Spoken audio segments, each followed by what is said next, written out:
Hello, everybody. Today we'll cover the topic of fundamental rights. Fundamental rights का topic we are going to cover in two parts.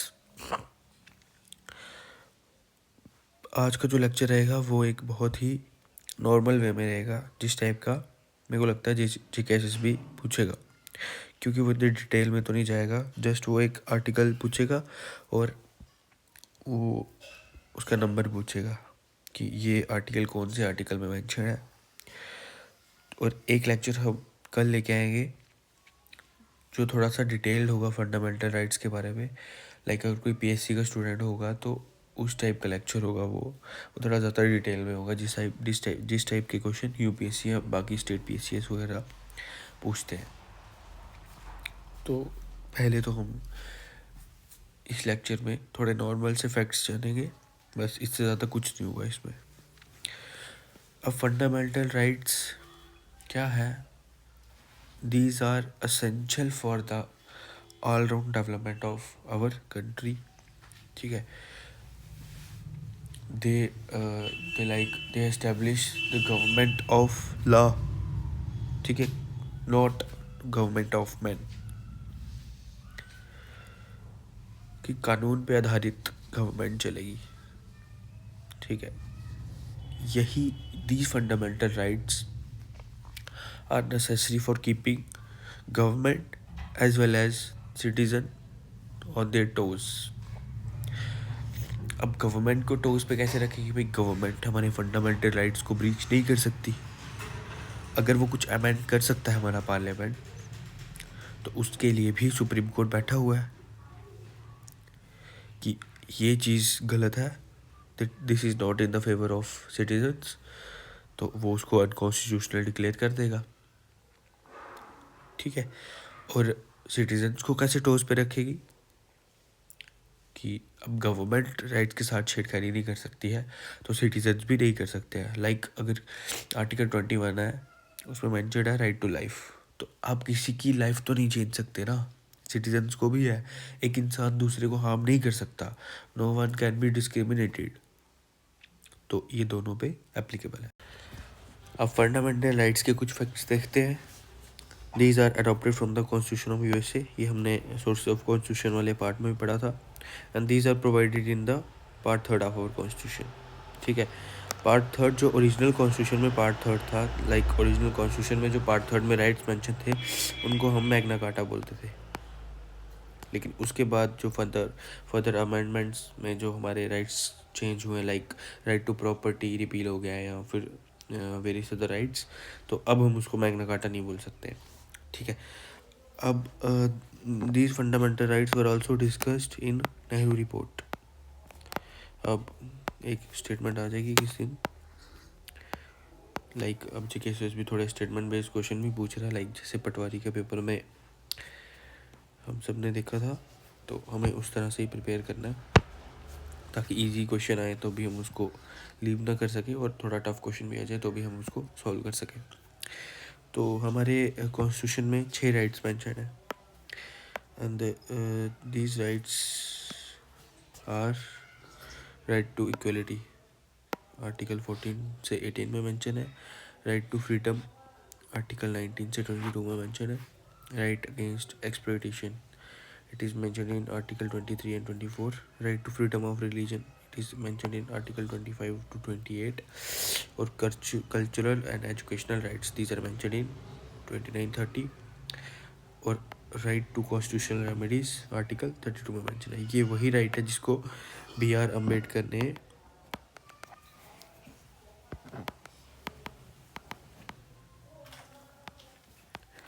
Heart and soul of constitution बोला था. BR Ambedkar ji ने इसको heart and soul of constitution बोला था. क्यों heart and soul of constitution बोला था? कि आर्टिकल 32 में मेंशन्ड है कि अगर आपका राइट, कोई भी राइट आपका वायलेट हो रहा है, you can directly go to supreme court. अगर नॉर्मल से तुम्हारे कोई लीगल राइट्स वायलेट होंगे तो आप लोग पहले छोटी जुडिशरी में जाओगे, पहले सबऑर्डिनेट कोर्ट में जाओगे, हाई कोर्ट में जाओगे, फिर हाई कोर्ट से अपील करके सुप्रीम कोर्ट में जाओगे. वो जो हमने एपेलेट जुरिस्डिक्शन हम शायद जुडिशरी वाले चैप्टर में पढ़ेंगे. तो अगर आपका कोई फंडामेंटल राइट्स वायलेट हो जाता है, you can directly approach to supreme court. उसमें आपको लोअर जुडिशरी के पास जाने की भी ज़रूरत नहीं है, ठीक है। हाई कोर्ट आप जा सकते हो, वैसे तो किसी भी कोर्ट में जा सकते हो, लोअर से लोअर कोर्ट में, लेकिन अगर फंडामेंटल राइट्स वायलेट हो जाए तो आप डायरेक्टली सुप्रीम कोर्ट जा सकते हो, ठीक है। तो इसीलिए हम क्या कहते हैं, एक पॉइंट और मैं मेंशन कर लूँगा, that's why supreme court is called protector या फिर guardian of fundamental rights. Guardian like जैसे हमारे गार्डियन में कौन आता है, हमारे माँ बाप आते हैं ना, वैसे फंडामेंटल राइट्स में फंडामेंटल का राइट्स का गार्डियन कौन है, सुप्रीम कोर्ट। नेक्स्ट देखते हैं। सबसे पहले तो अब मैंने आपको बताया कि पॉलिटी का फंडामेंटल राइट्स का एक डिटेल लेक्चर आएगा जिसमें हम पूरे राइट्स अच्छे से कवर करेंगे, बहुत ही ज़्यादा डिटेल में, तो वो वहाँ पे कवर करेंगे। क्योंकि अब आप लोग सोच रहे होंगे कि आर्टिकल 12 to 35 में मेंशन थे हमारे फंडामेंटल राइट्स, लेकिन यहाँ तो आर्टिकल 14 से स्टार्ट है, तो 12 और 13 की डेफिनेशन यहाँ पे रिक्वायर्ड नहीं है हमें JKSSB के एग्ज़ाम्स के लिए, तो वो हायर एग्ज़ाम्स में पूछा जाता है, जिसको हम नेक्स्ट लेक्चर में कवर करेंगे। आर्टिकल 14 क्या बोलता है, equality before law, like no one is above और बिलो लॉ, ठीक है। और इक्वल प्रोटेक्शन ऑफ राइट्स क्या बोलता है, इक्वल प्रोटेक्शन ऑफ लॉज क्या बोलता है। अब एक चीज़ और, this is like negative concept,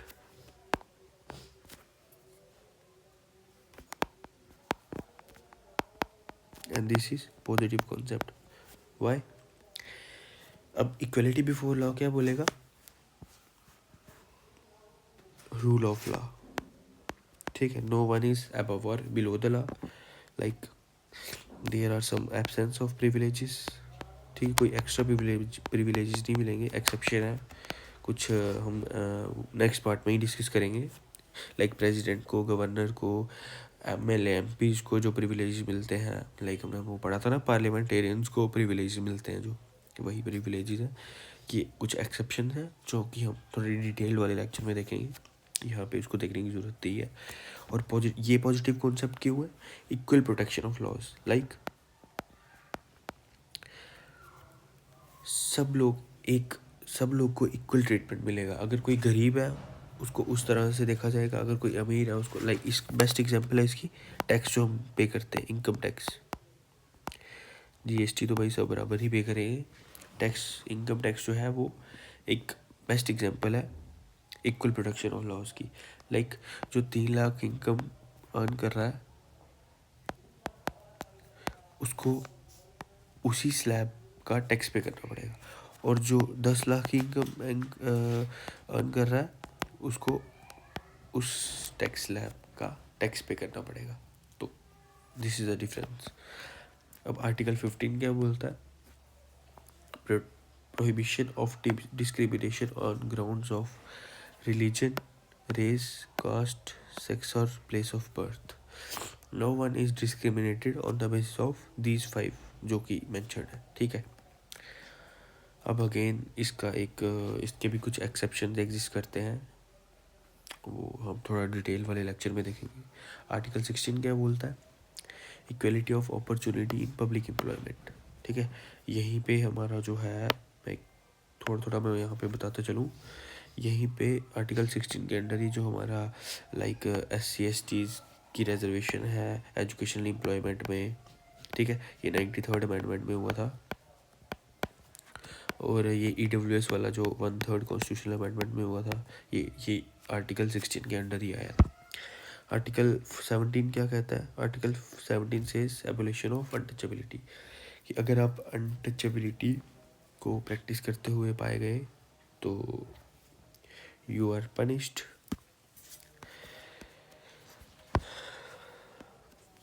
abolition of titles article 18 में मेंशन्ड है, और ये क्या कहता है कि state is like all over the country, एक पूरी कंट्री को ये स्टेट का वर्ड से मेंशन कर रहा है।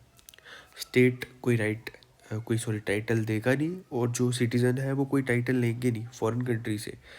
लेकिन इसके एक्सेप्शंस में क्या है, लाइक जैसे हमारे PhD होल्डर के साथ डॉक्टर लगता है। एजुकेशन वाले जो टाइटल्स हैं या फिर आर्म्ड फोर्सेस वाले जो टाइटल्स हैं, ठीक है, ये इसके एक्सेप्शंस हैं। Now next is right to freedom, and right to freedom is mentioned in article 19 to 22। अब आर्टिकल 19 में कुछ 6 राइट्स मेंशन्ड है, पहले हम उसको देख लेते हैं। 6 राइट्स में 19(1) के क्लॉज ए में क्या है, right to freedom of speech and expression. Like you have freedom to say each and everything, you have freedom to express. Even की राइट एक्सप्रेशन में एक राइट कवर होता है, राइट टू रिमेन साइलेंट। ये भी आपका फंडामेंटल कि आप कुछ ना बोलो। अब कुछ एक्सेप्शन एग्जिस्ट करते हैं, मैंने बोला जैसे कि आप कुछ भी स्पीच में कुछ भी कह सकते हो, लेकिन कुछ भी कहने का मतलब ये नहीं है कि आप कुछ अगली वर्ड्स यूज़ करके किसी का झूठ फैला दो या कुछ भी। इसके लिए कुछ एक्सेप्शन एग्जिस्ट करेंगे। लाइक डिफेमेशन का केस हो सकता है अगर आपने किसी के बारे में झूठ फैलाया फालतू का, ठीक है। और कुछ एक्सेप्शंस और हैं, like you have not right to strike as a fundamental right, ठीक है। बाकी you can express each and everything, ठीक है। अब कुछ रेस्ट्रिक्शंस ऑब्वियसली इसमें भी एग्जिस्ट करेंगे जो कि यहाँ पे रिक्वायर्ड नहीं है। 19(1)(b) में क्या बोला हुआ, right to assemble peacefully without arms. आप कहीं पे भी पीसफुली असेंबल हो सकते हो, इकट्ठे हो सकते हो, लेकिन विदाउट आर्म्स। इसका एक्सेप्शन क्या है, you can not assemble in private places, ठीक है। 19(1) क्लॉज सी में क्या बोला हुआ, राइट टू फॉर्म एसोसिएशंस और यूनियंस। अपनी कोई भी एसोसिएशन या कोई स्टूडेंट यूनियन बना सकते हो, various other types of association and unions.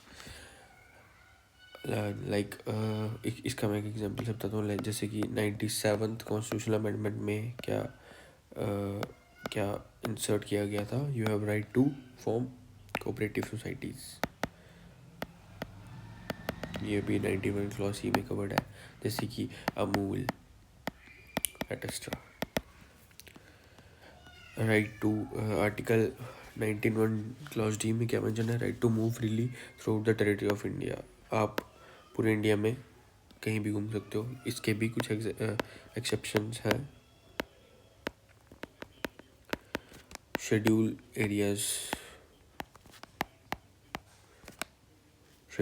Areas जो हमारे स्टेट्स हैं, शेड्यूल एरियाज़ में जो शेड्यूल 5th and 6th में जो आते हैं, आप वहाँ पे जाने के लिए आपको एक इनर लाइन परमिट लेना पड़ता है, ठीक है। 19(e) में क्या मेंशन है, right to reside and settle in any part of territory of India. The same lines यहाँ पे भी ये एक्सेप्शन एग्जिस्ट करेगा। 19(1)(g) में क्या है, right to practise any profession और to carry out any occupation और बिजनेस। कोई भी प्रोफेशन चूज़ कर सकते हो, ऑक्यूपेशन चूज़ कर सकते हो, business, trade, each and everything, ठीक है। अब आर्टिकल 20 को हम कवर करेंगे कल वाले लेक्चर में, क्योंकि ये थोड़ा डिटेल्ड है। और आर्टिकल 22 को भी हम कल वाले लेक्चर में कवर करेंगे, थोड़ा सा डिटेल्ड है। अभी के लिए आप सिर्फ इतना जान लो, आर्टिकल 22, 20, 21 और 22 में क्या मेंशन है। 21 तो सबको पता है, राइट टू लाइफ, ठीक है। यहाँ पे हमारा ये भी हम कल वाले लेक्चर में कवर करेंगे। अभी के लिए सिर्फ इतना जान दो, like to life, protection of life and personal liberty. और इसमें कुछ केसेस हुए थे, एक ही गोपालन केस,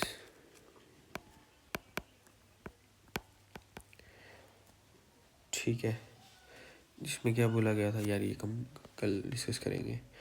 बस इतना बता देता हूँ, इसमें 2 हमारे लॉज है। पहले इंडियन जुडिशरी क्या यूज़ करती थी, प्रोसीजर एस्टेब्लिश्ड बाय लॉ। लेकिन एक मेनका गांधी केस हुआ, जिसके बाद सुप्रीम कोर्ट ने due process of law use करना शुरू कर दिया। इसको थोड़ा सा समझते हैं। Process establish by law means जैसा जैसा हमारे कॉन्स्टिट्यूशन में लिखा गया है। लाइक कोई भी अगर हेयरिंग स्टार्ट होगी तो पहले यहाँ इस कोर्ट में ये प्रोसीजर है, पहले आपको ये करना पड़ेगा, उसके बाद आपको ये करना पड़ेगा, उसके बाद आपको लोअर कोर्ट में जाना पड़ेगा, उसके बाद अपील लगा के आपको हायर कोर्ट में जाना पड़ेगा। तो ये प्रोसीजर के हिसाब से चलती थी, ठीक है। लेकिन ड्यू प्रोसेस ऑफ लॉ एक ब्रॉडर कंसेप्ट है। ड्यू प्रोसेस ऑफ लॉ क्या बोलता है? प्रोसीजर से तो हम चलेंगे, लेकिन हमें ये पता होना चाहिए, हम ये चेकआउट करेंगे कि ये जो लॉ जो बना हुआ है, is it justifiable, is it fair, क्या ये सही है? लॉ भी बना हुआ है वो सही है।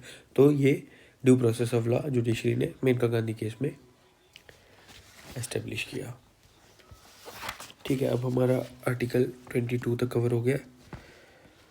राइट टू प्रॉपर्टी, पहले तो ये fundamental rights under 19(1) clause F में था, लेकिन अब ये आर्टिकल 31 में मेंशन है। ये बहुत इंपॉर्टेंट है।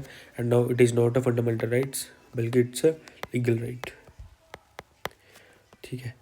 ये आर्टिकल 300A में मेंशन है, ये देखो लीगल राइट। और ये 42nd कॉन्स्टिट्यूशनल अमेंडमेंट में ये अमेंड किया गया था। अब राइट्स भी हम कल डिस्कस करेंगे। Right to freedom, right to freedom of religion, article 25 से 27 में मेंशन है। अब 25 में क्या बोलता है? Freedom of conscience and free profession, practice, propagation of religion. Conscience से हम क्या डिफाइन करते हैं? Conscience is like your internal expect,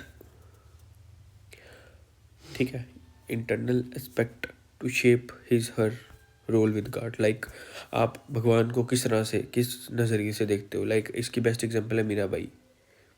उन्होंने कृष्ण भगवान को अपने पति के रूप में माना था, ठीक है। अब फ्री प्रोफेशन का क्या मतलब है? कि आप यार ओपनली डिक्लेयर कर सकते हो। प्रैक्टिस, जैसे आपके रीति रिवाज है उस तरह से आप अपने रिलीजन को प्रैक्टिस भी कर सकते हो, प्रोपोगेट भी कर सकते हो। लेकिन इसकी एक्सेप्शन क्या है? नॉट अ फोर्सफुल कन्वर्जेंस, ठीक है। Next is right, article 26, right to manage religious affairs, ठीक है। अपने रिलीजियस अफेयर्स अपने रिलीजन के अकॉर्डिंग आप मैनेज कर सकते हो। अब इसमें कुछ अगेन कुछ इम्पोर्टेंट पॉइंट्स हैं जो हम कल डिस्कस करेंगे, या फिर मैं तो मोटा मोटा भी बता देता हूँ। लाइक अगर आपकी कोई प्रॉपर्टी, आप कोई प्रॉपर्टी ओन कर सकते हो, ठीक है। लेकिन अगर इन केस अगर कोई गवर्नमेंट आपकी प्रॉपर्टी को डिमोलिश कर देती है तो आपको मुआवजा मिलेगा उसका। रिलीजियस प्रॉपर्टी की बात हो रही है यहाँ पे। बाकी तो कल ही डिस्कस करेंगे। 27, आर्टिकल 27 में क्या है? Freedom from taxation for promotion of religion, ठीक है। आप किसी भी रिलीजियस प्लेस में आप कोई भी टैक्स नहीं दोगे, ठीक है, कोई भी टैक्स नहीं दोगे, बल्कि आप फ़ी दे सकते हो, आप कुछ डोनेट कर सकते हो, फ़ी दे सकते हो। लाइक अगर कुछ वो रिलीजियस इंस्टीट्यूशन आपको कुछ सर्विसेज प्रोवाइड करा है, कोई सराय, होटल, रूम्स, खाना वाना सब कुछ, तो उसके लिए एक फ़ी, आप नॉमिनल सी फ़ी दे सकते हो, लेकिन आपको कोई टैक्स नहीं वहाँ पे करना है, ठीक है। आर्टिकल 28 में क्या मेंशन है? Freedom as to attendance at a religious instruction and और religious worship in certain educational institutions, ठीक है। आप लोग ये भी थोड़ा हम डिटेल में कवर करेंगे क्योंकि इसके 3 एक्सेप्शंस हैं, ठीक है। ये भी हम कल ही डिस्कस करेंगे। आर्टिकल 29, आर्टिकल 29 में क्या मेंशन है? Protection of interest of minorities, ठीक है। माइनॉरिटीज़ के इंटरेस्ट को प्रोटेक्ट किया गया है आर्टिकल 29 में। ये क्या कहता है कि एनी सेक्शन ऑफ सिटीजन जिसकी मतलब डिस्टिंक्ट लैंग्वेज है, मतलब कल्चर है अपना, कोई आपका कोई डिस्टिंक्ट, जैसे ट्राइबल पीपल है, उनका मतलब अलग से कल्चर होता है, तो उसको प्रोटेक्ट करने के लिए आर्टिकल 30 में मेंशन है कि वो अपना अलग से एक माइनॉरिटी इंस्टीट्यूशन खोल सकते हैं for the sake of their personal own language, culture, belief, ठीक है, स्क्रिप्ट अगर। और आर्टिकल 30 में क्या है, right of minorities to establish और एडमिनिस्टर एजुकेशन इंस्टीट्यूशन, सेम बात कही है, बस एक एक्सेप्शन है कि ये right it is also available to majority. Like अब जैसे इंडिया एज अ कंट्री, अगर हम इंडिया को देखें तो यहाँ पे हिंदू मेजोरिटी ज़्यादा है, लेकिन कुछ एरियाज़ में लाइक कश्मीर में हम ये कह सकते हैं माइनॉरिटी है ना हिंदू,